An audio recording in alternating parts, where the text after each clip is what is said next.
예, 오늘은 이 여호수아 말씀을 마무리하는 날입니다. 마지막 설교 시간이지요.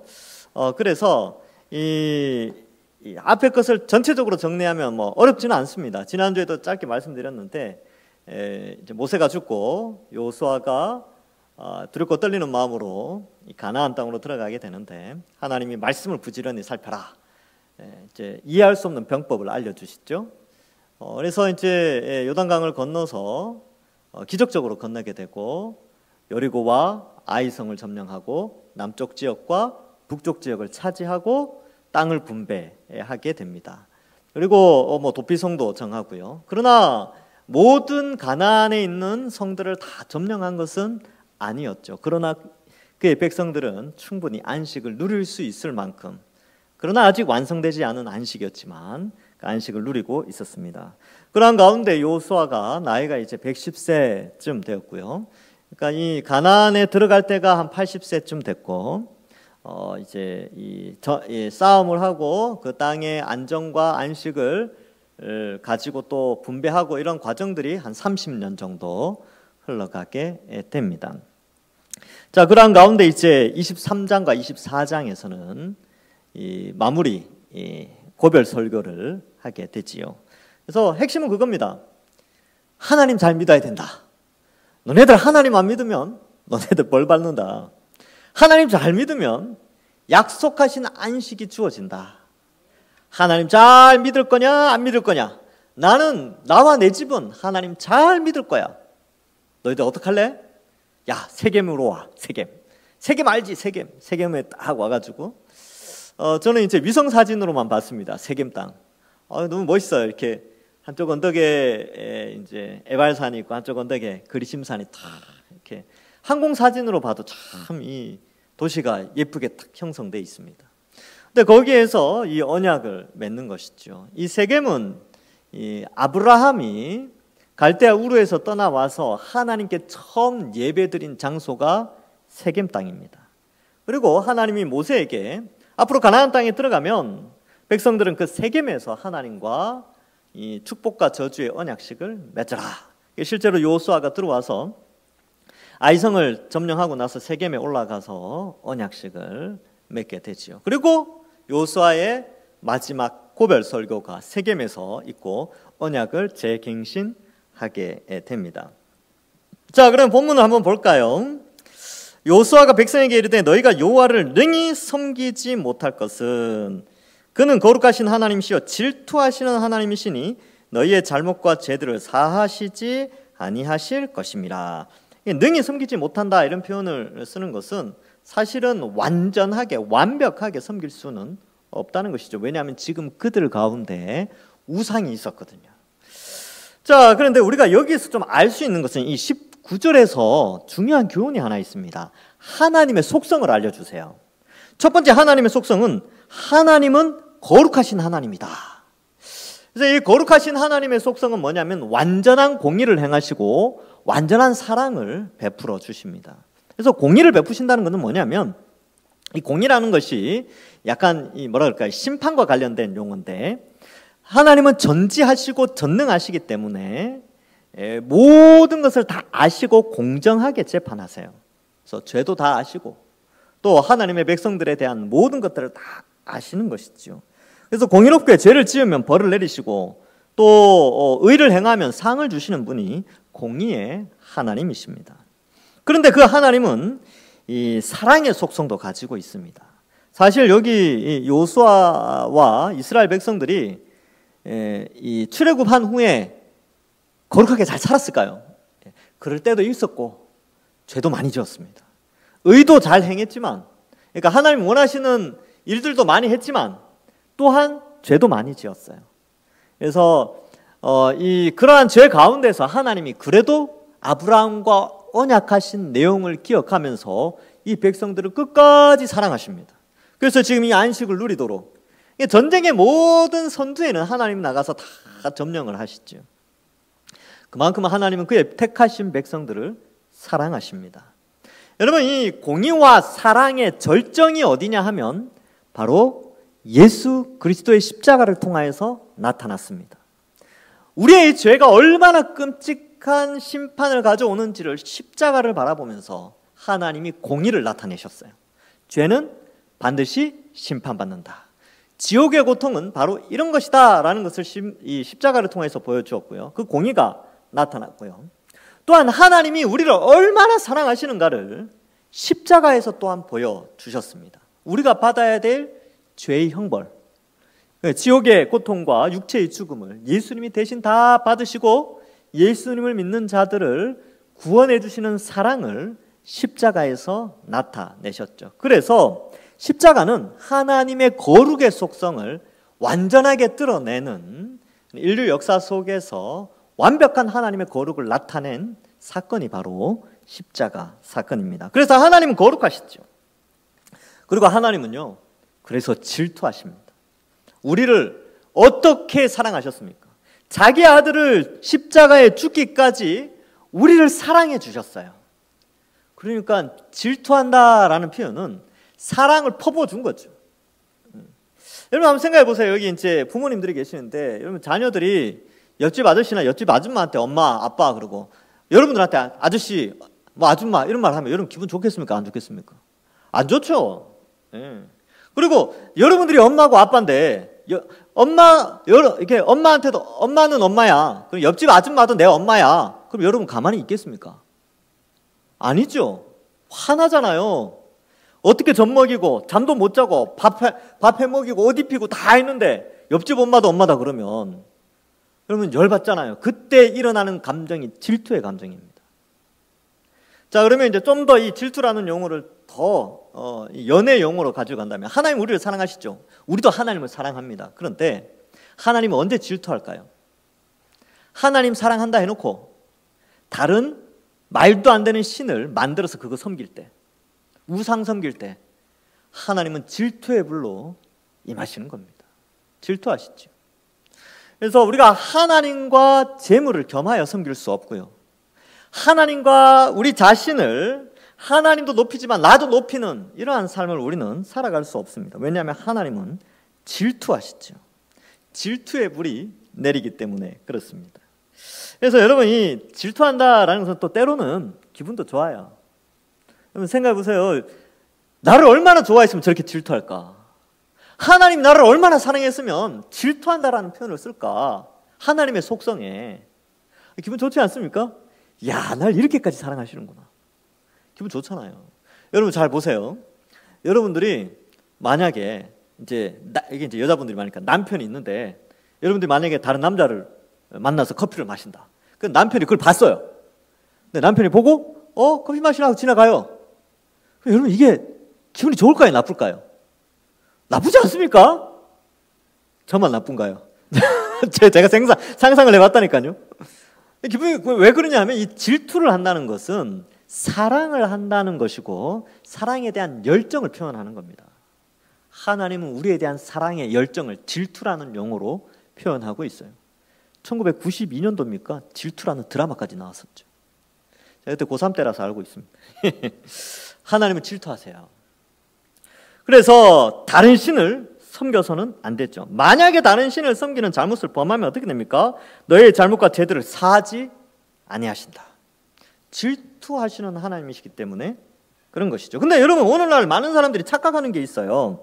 어떻게 착각하냐면 하나님은 사랑의 하나님이시니까 모든 걸 다 용서해 주셔. 내가 우상을 섬기든 내가 다른 남자를 만나고 다른 여자를 만나든 뭐 예를 들어서 그렇죠? 뭐 아니면 다른 뭔가 하나님보다 다른 걸 더 사랑해도 하나님 나를 사랑하셔.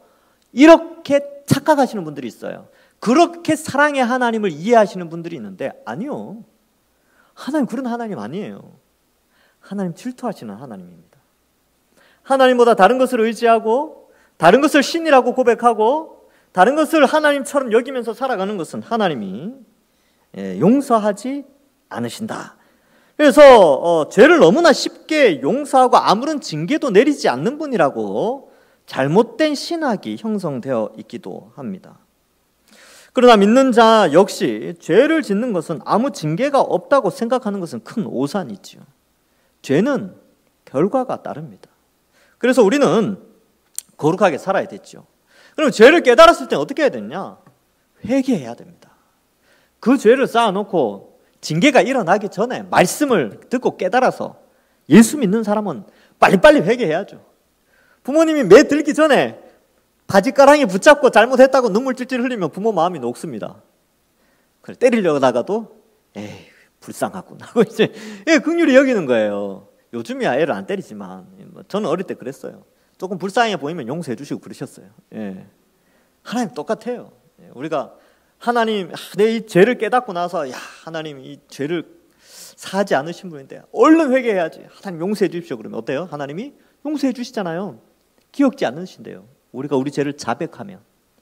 근데 회개를 안 한다는 것은 왜 오늘날 사람들이 회개를 안 하느냐 하면 죄에 대한 심판이 없다라고 생각하기 때문에 그래요.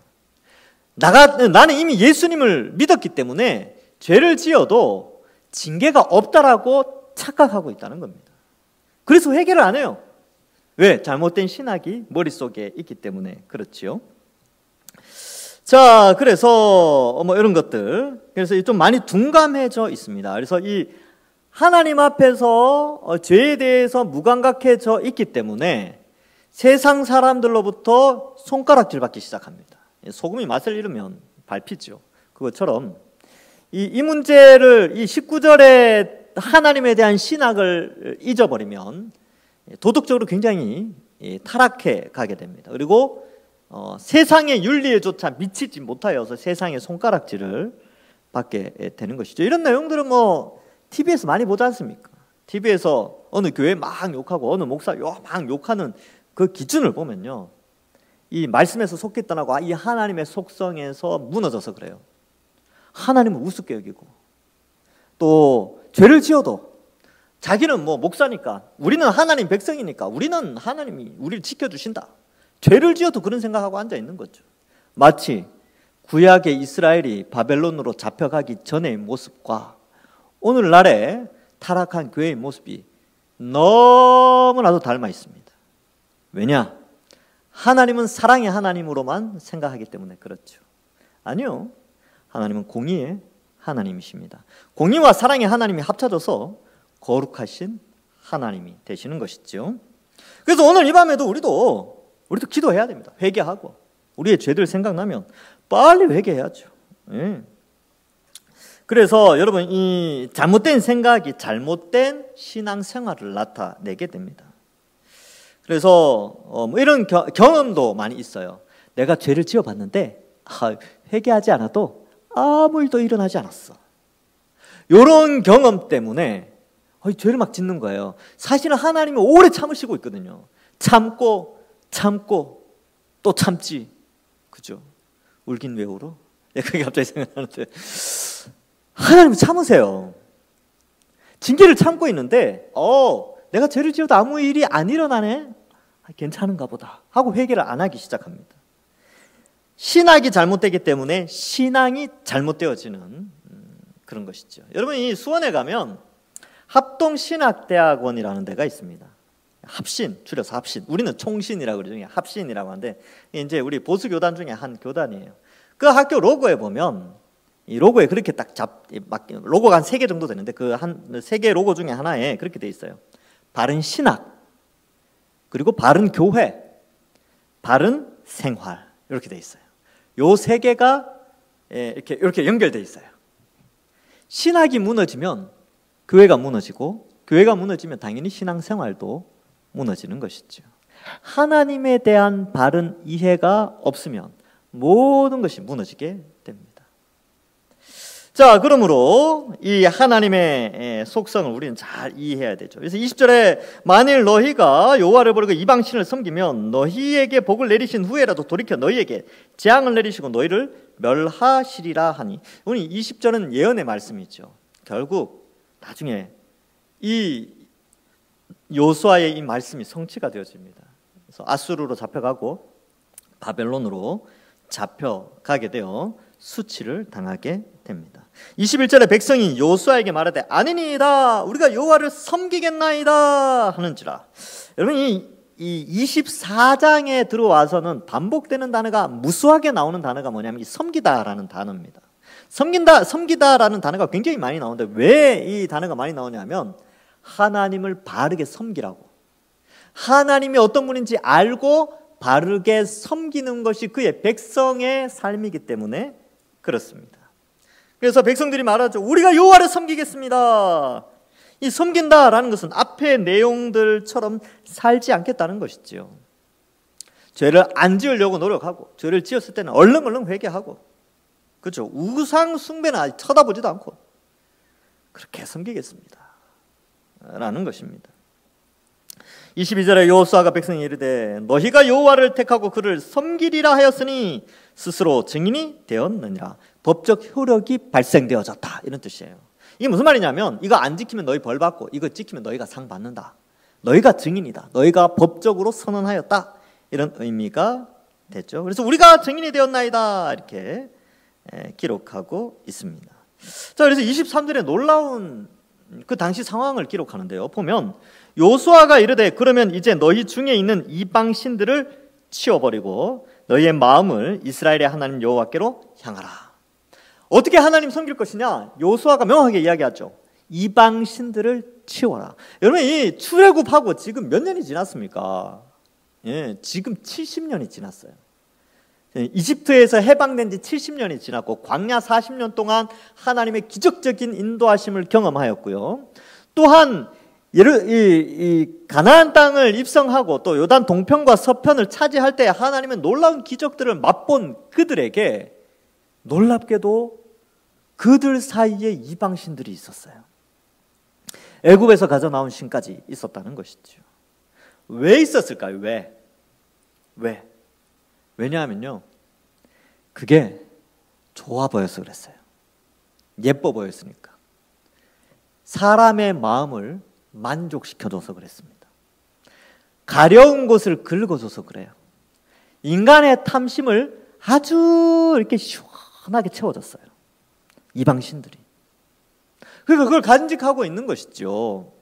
욕심을 채우기에 아주 적절한 정당성을 부여했기 때문에 이방신들을 간직하게 되었고, 요수아는 그것을 알고 있었던 것이죠. 그리고 여호와께로 향하라.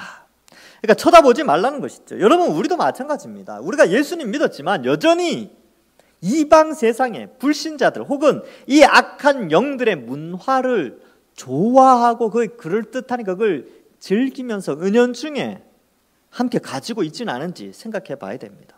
버려야 될 것이 있다니까요. 치워버려야 될 게 있어요. 예수님 믿고 나서 이거는 하나님이 기뻐하지 않는다라고 생각하는 그것은 치워버려야 됩니다. 온전히 하나님을 향해서 살아야 됐죠. 그래서 여기서 여러분, 무엇을 보는가가 굉장히 중요합니다. 이방의 신들을 볼 것이냐, 하나님을 볼 것이냐. 이방의 신들은 어때요? 눈에 보이죠? 화려하죠. 보암직도 하고 먹음직도 하였던 것처럼 보암직도 하고 삶의 기쁨을 주는 것 같기도 하고 웰빙의 삶을 이끌어 줄 것 같기도 하고 나의 욕심을 채워줄 것 같은 그런 것들이 가득 차 있는 것을 눈으로 보니까 쫓아가게 돼 있죠. 그걸 향하게 된다니까요. 그런데 성경은 어떻게 말해요? 여호와께로 향하라. 여호와가 어딘지 안 보여요. 보암직하려고 하는데 보이는 게 없어. 하나님 보이는 게 없어요. 하나님 안 보이시죠. 그럼 뭘 만들지도 못해. 못 만들게 했으니까. 이게 하나님이다 이렇게 못하게 했으니까. 그러니까 매력이 없어요. 절에 가면 여러분 어때요? 마음이 편하시죠? 조용하고. 그죠? 어떤 분은 자기는 절에 가면 마음이 참 편하대요. 교회 오면 사람들 많고 막 시끌시끌하고 말도 많고. 원래 그래요. 원래 이방 신들은 그렇게 뭔가 사람 마음속에 감정까지 매력적으로 다가가는 게 이방 신들이에요. 하나님은 눈에 안 보이잖아요. 안 보여주시고 뭘 만들지도 못하게 하고 그러니까 매력이 없다니까요. 근데 말씀만 있죠. 말씀만. 자, 그런 의미에서 눈에 보이는 화려한 것들을 좀 버려야 됩니다. 근데 여러분, 이 이방 신이 가지고 있는 매력 포인트 가치관들이 있어요. 이방 신을, 우상을 섬기는 우상이 그냥 쫓아가는 게 아니고요. 거기에 매력적인 논리와 사상들이 있다니까요. 보는 것을 통하여서 오감을 만족시켜 주니까 그렇습니다. 여러분, 우리도 마찬가지죠. 비록 우리는 우상 숭배는 하지 않지만 우리의 눈에 매력적으로 다가오는 하나님이 싫어하는 것들이 있을 수 있어요. 탐심들.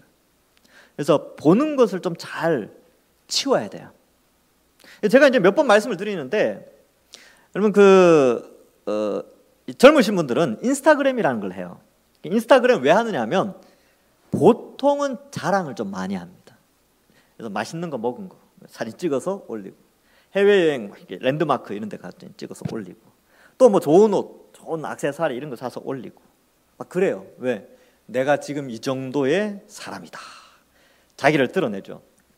그래서 이생의 자랑, 안목의 정욕 뭐 이런 거 따라서 이렇게 그게 이제 그 아주 잘 이 세상의 원리를 아주 잘 보여주는 게 인스타그램, 페이스북, 뭐 이런 유튜브 뭐 이런 거예요. 유튜브 같은 경우는 좋은 정보도 많이 줍니다. 저도 제가 알지 못했던 것들을 많이, 정보적인 것들은 많이 듣고, 또 뉴스도 제가 뉴스 시간을 잘 못 보니까 놓친 뉴스들도 유튜브 같은 것을 많이 봐요. 그래서 정보를 얻는 데는 참 좋은데, 그러나 무수하게 많은 인간의 탐심과 우상 숭배에 눈에 보이는 것들도 굉장히 많이 있죠. 그래서 우리가 그런 것들을 잘 분별해내서 안 보도록 하셔야 됩니다. 인스타그램 끊으세요. 페이스북 끊으세요. 저도 페이스북 앱은 깔려 있는데 뭐 글 올리고 뭐 이런 거 잘 안 해요. 그리고 뭐 하여튼 그렇습니다. 세상은 그렇게 해요. 그러면 어떻습니까? 젊은 청년들은 남들은 다 막 그 해외여행 다니고 좋은 집에서 살고 막 그저 막 이렇게 사는데, 자기는 80%의 청년들은 어떻습니까? 좌절감에 빠지죠. 그러면서 어때요? 결혼 안 한다니까요. 나는 자기를 비관해요. 나는 뭐. 그러니까 이 심각한 상태가 그런 거죠. 행복지수가 높은 나라들이 갑자기 행복지수가 떨어진대요.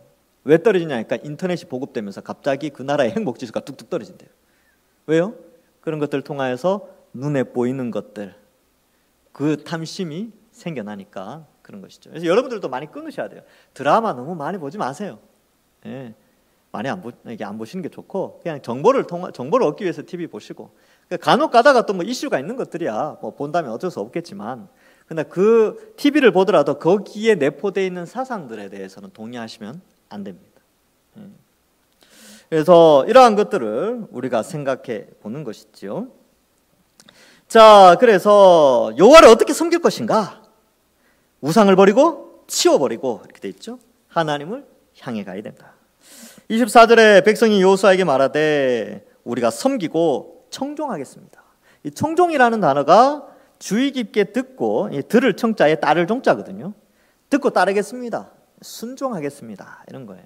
하나님의 말씀에 순종하는 것이죠. 그래서 하나님을 잘 섬기려면요, 하나님의 말씀을 가까이 해야 돼요. 청종하기 위해서는 말씀을 부지런히 읽어야 됩니다. 사실 우리가 올바른 신앙을 가지기 위해서는 올바른 신학이 필요하다 그랬죠. 그래서 성경에 대한 바른 이해가 있어야 신앙도 바르게 잡힙니다. 여러분들이 그래서 지금 저는 그렇게 생각을 해요. 저는 자부심이 있습니다. 우리 교단에 대한 자부심. 그래도 성경에 대해서 종교개혁의 후예들이 남겨둔 진리를 최대한 수호하려고 애쓰는 교단에 속해 있다는 것에 감사하고 있습니다. 그래서 좀 보수적이죠. 저는 굉장히 보수적입니다. 제 틀은 아주 좁아요. 왜냐하면 그래야 안전하기 때문에.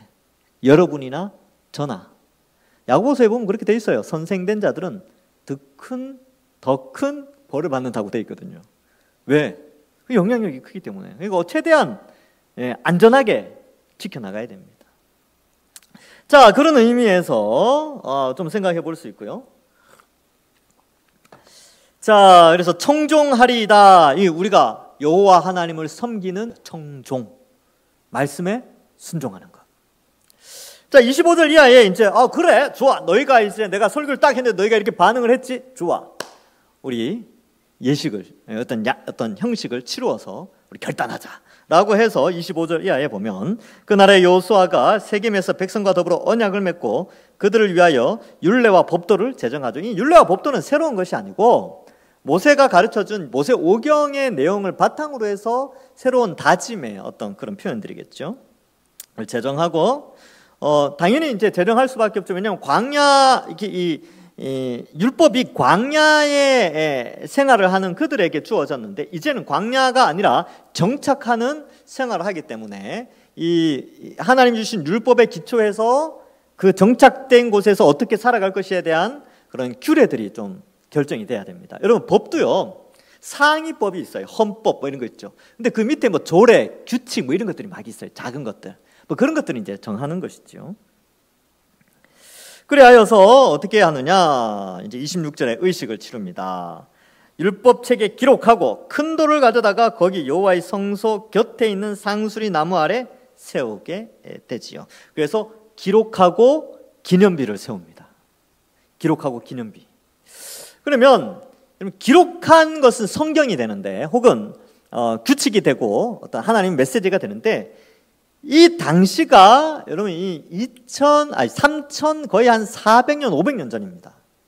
그러면 그때 3,400~500년 전에 글을 아는 사람이 몇이나 되겠습니까? 노예 생활하다 나온 사람들인데 별로 없었겠죠. 그렇죠? 우리나라만 해도 100년 전만 해도 한글 아는 사람 몇이나 됐습니까? 거의 없었어요.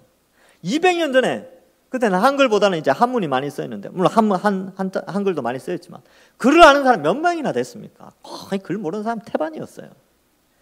그러니까 글이 보급되는 것이 쉽지 않으니까 교훈의 목적으로 기념비를 세우는 거예요.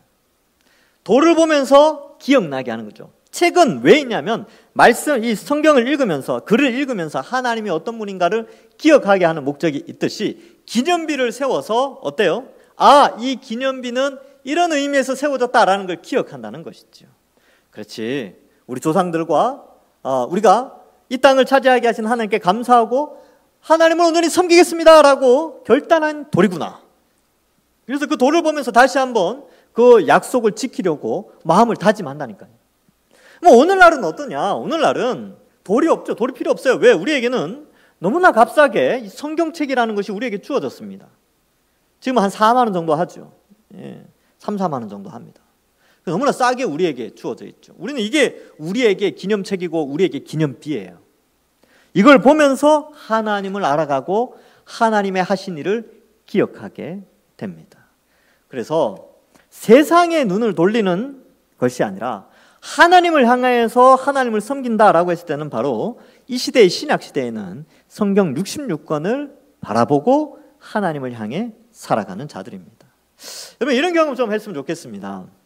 경험이 있는 사람들 많을 텐데, TV를 보거나 아니면 인터넷을 하거나 아니면 최근에 뭐 누군가를 만나가지고 이렇게 했는데, 내 자신이 이 시대에 너무 맞지 않고 너무 초라해 보일 때, 내가 또 이 시대에 발맞춰 가지 않고 이 시대에 편승하지 않고 예수 믿는 것 때문에 이렇게 열심히 살아가는데 내 자신이 초라해 보일 때 있을 겁니다.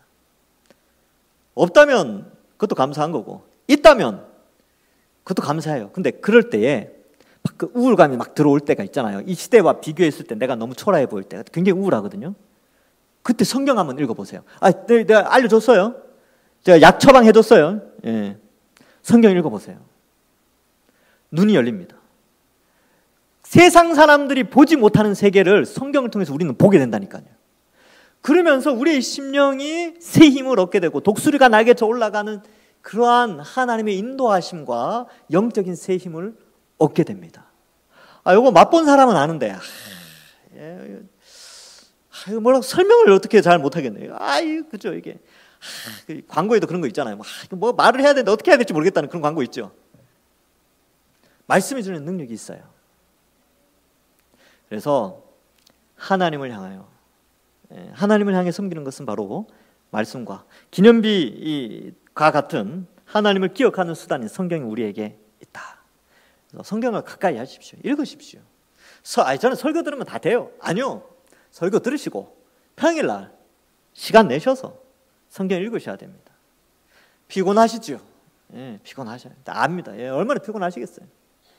피곤할 때 뭐라고 그랬어요, 제가? 성경을 언제 읽는 거라고요? 피곤할 때 읽는 거라니까요. 피곤하다, 성경 읽을 때가 됐구나. 왜냐하면 안 피곤하면 딴 거 하시잖아요. 안 피곤하면 놀러 다니셔야죠. 그죠? 제가 이제 놀지 마라 이거까지는 못 하겠어요. 저도 그게 절제가 잘 안 되거든요. 근데 언제 성경 읽느냐? 피곤할 때, 그때 읽으시면 됩니다. 그리고 새 힘을 얻으시면 돼요. 그리고 또 좌절할 때, 낙심될 때, 그때 성경 읽으시면 돼요. 자, 큰 돌을 세우죠. 기억하라는 것입니다. 27절에 보라, 이 돌이 우리에게 증거가 되리니 이는 여호와께서 우리에게 하신 모든 말씀을 이 돌이 들었음이니라. 돌을 의인화한 것이죠. 그러니까 이 여호수아와 백성들이 하나님께 맹세한 것을 이 돌이 다 들었다는 거예요. 이 돌이 그래서 증인이다, 증거다. 다 들었다, 너 다 지켜야 된다, 이런 뜻이죠. 그래서 이 돌이 증거가 된다. 그래서 이제 백성들이 다 흩어지게 됩니다. 이제 29절부터 33절은 마무리인데, 여호수아가 기록을 했어요. 근데 요 29절 이하는 후대에 이제 멀지 않은 후대에 책을 마무리하면서 여호수아의 어떤 그런 생을 마무리하는 부분이 필요하기 때문에 이제 기록된 것이죠. 이 일 후에 여호와의 종 눈의 아들 여호수아가 110세에 죽었다. 그래서 이렇게 후대에 이 책을 마무리하게 됩니다. 110세에 죽었어요. 예. 오래 사셨죠, 그렇죠? 예. 하나님께서 그 사명 잘 감당하고 또 그렇게 하였습니다. 그들이 그를 그의 기업의 경내 딥낫세라에 장사하였으니 딥낫세라는 에브라임 산지 가스산 북쪽이었더라. 그래서 여호수아가 에브라임 지파여서 에브라임 산지에 이렇게 됐죠. 그래서 이 31절이 참 재밌어요. 이스라엘이 여호수아가 사는 날 동안 여호수아 뒤에 생존한 장로들, 곧 여호와께서 이스라엘을 위하여 행하신 모든 일을 아는 자들이 사는 날 동안 여호와를 섬겼더라. 그러니까 여호수아가 죽고 나서 한 수십 년 동안은 뭐 적어도 10년, 20년 정도까지는 이 여호와를 잘 섬겼어요. 잘 섬기고, 왜냐하면 약속을 했으니까 그 돌을 봤을 거 아닙니까, 그렇죠? 그래서 이러한 언약들을 잘 지키고 전수가 잘 되어졌어요. 그리고 32절에 또 하나의 장면을 기록하는데 요셉의 뼈를 세겜에 묻지요. 그리고 장사된 곳은 세겜인데 그 이제 과거 창세기의 내용을 다시 한번 기록하고 있습니다. 그리고 아론의 아들 대제사장 있죠. 대제사장 엘르아살도 죽고 비느하스가 이제 그 대제사장의 역할을 감당하면서 이 여호수아는 이제 마무리가 됩니다. 여러분, 말씀을 맺습니다. 여러분, 여호수아가 죽기 전에 마지막으로 당부했던 이스라엘 백성의 메시지는 우리가 귀를 기울일 필요가 있죠. 근데 놀랍게도 이 메시지가 모든 세대에 적용되어졌어요. 하나님을 어떻게 섬길 거냐. 그리고 그 이스라엘 가운데 이방 신들의 흔적들이 많이 남아 있었는데 여호수아는 죽기 전에 이방 신들을 다 치워버려라. 이 시대에도 마찬가지죠. 우리 주변에는 얼마든지 이방 신을 섬길 수 있는 여러 가지 환경들이, 눈에 보이는 것들이 우리에게 있습니다. 우리는 그런 것들을 치워야 돼요. 잘 치우고 하나님만 향하여 가야 되는데, 그 하나님을 향해 섬기는 것은 뭐라고요? 말씀을 봐야 된다. 세상에 아름답고 화려한 것들을 보는 것이 아니라 하나님의 말씀을 보면서 이 시대의 가치관을 극복해 가는 것이지요. 그리고 하나님이 인도하시는 대로 걸어가시면 됩니다. 하나님이 여기로 가라 그러면 여기로 가고, 하나님이 저쪽으로 가라 그러면 저쪽으로 가면 되고, 하나님이 이렇게 인도해 주시면 이렇게 가면 돼요. 그죠? 말씀대로 말씀 읽고 말씀대로 쭉 살아가면 되는 겁니다. 하나님이 가장 좋은 길로 우리를 인도해 주신다. 이 믿음이 필요하고, 한 가지 덧붙이면 바로 뒤에가 사사기입니다. 근데 이 신앙이 전수되지 못했어요. 우리도 마찬가지입니다. 우리가 가지고 있는 이 신앙 다음 세대에 전수하지 않으면 똑같은 사사 시대와 같은 시대가 열리죠. 그래서 교회는 다음 세대와 그들을 가르치는 교사들, 목회자들을 위해서 반드시 기도해야 됩니다. 제가 여기 동산교회 오고 나서부터 기도 제목 낼 때마다 항상 이 기도 제목을 제일 먼저 내는 거예요. 이게 필요하기 때문에. 교회가 교회다워지기 위해서는 바로 이러한 것이 필요합니다.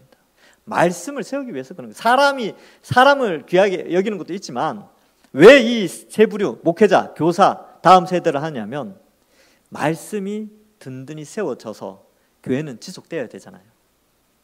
그래서 오늘 이 밤에 또 우리가 오늘 말씀의 교훈을 생각하면서 우리는 어떻게 하나님을 잘 섬길 것인가, 하나님을 섬기는 방법을 어떻게 결정할 것인가, 그리고 우리는 어떤 기도를 해야 될 것인가. 그래서 함께 기도하면서 우리 동산교회는 하나님 앞에 칭찬받고 또 사사시대와 같은 시대가 아니라 다윗 시대와 같이 말씀이 흥왕하는 시대. 또 신약의 초대교회의 그 아름다운 모습들, 나쁜 모습들 말고, 초대교회도 안 좋은 모습들이 있었거든요. 근데 그런 거 말고 그런 좋은 모습들을 우리가 어떻게 간직할 수 있을까? 함께 생각하면서 하나님 앞에 든든히 세워지는 우리 동산교회 되기를 주님의 이름으로 간절히 축원합니다. 기도하겠습니다. 하나님 감사합니다. 여호수아의 말씀을 마무리하면서 우리가 이 시대에 어떻게 하나님을 섬길 것인가, 우리도 오늘 이 밤에 다시 한번 생각하며 고민하게 하시니 감사합니다.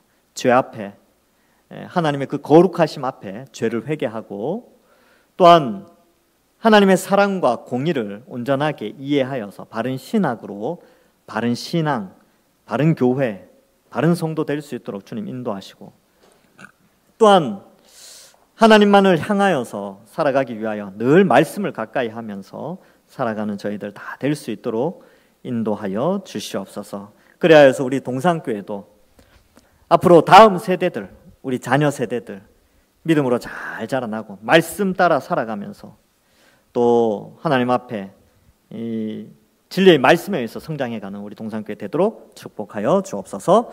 감사드리옵고 예수님의 이름으로 기도하옵나이다. 아멘.